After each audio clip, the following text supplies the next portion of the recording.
भद्रक जिले में झाड़ाबांति व्यापीबा परे आक्रांत माने चिकित्सित होई घर को फेरिछंती। तेबे कटक मेडिकल रे 2 जण आक्रांत एबेबी चिकित्सित हेउछंती। भंडारीपोखरी ब्लॉक सोलमपुर पंचायतर अधीन बिरोली तिखलियार झाड़ाबांति व्यापी थिला। 10 रु अधिक आक्रांतंकु जाजपुर मेडिकल एवं परे कटक मेडिकल को स्थानांतर करा जायथिला। परे समस्त आक्रांत सुस्थ होई फेरिथिबा बेले 2 जण आक्रांत कटक मेडिकल रे चिकित्सित हेउछंती। घटना परे भंडारीपोखरी विधायक संजीव मल्लिक प्रभावित अंचल को जाई स्थिति परखिछंती। जिले में झाड़ाबांतिर स्थिति एवं नियंत्रणाधीन थिबा भारप्राप्त जिला चिकित्सा अधिकारी कहिछंती। शुक्रवार ठारू अधिक आक्रांत चिन्हट होई नाहंती। गाँ गुड़िकरे स्वतंत्र डाक्तरी टीम रहिछंती। जल उत्स गुड़िकु विशोधन करा जायछि। पर्याप्त परिमाण रे ओआरएस मौजूद रखा जायछि।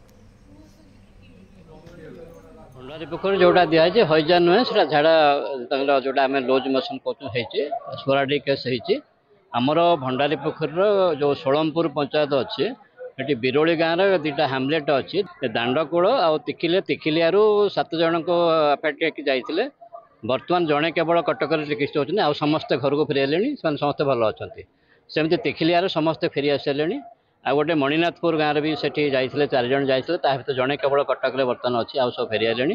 प्रिवेंशन आमर जो वाटर सानिटेशन कराई प्रत्येक जो नलकूप अच्छी से नलगुड़ को आम ब्लीचिंग पाउडर करने आमर कहुई से डिपार्टमेंट को पीएच डिपार्टमेंट कहुई आउ सब स्टाफ मान अलर्ट कराई ओआरएस मौजूद कर रखाई आम एंटीडायरल मेडिसिन सब रखाई आम 24 कंट्रोल रूम भी आम व्यवस्था करूँ। भविष्य जमी एटा एपिडेमिक न रूप नि सतर्क दृष्टि रखी।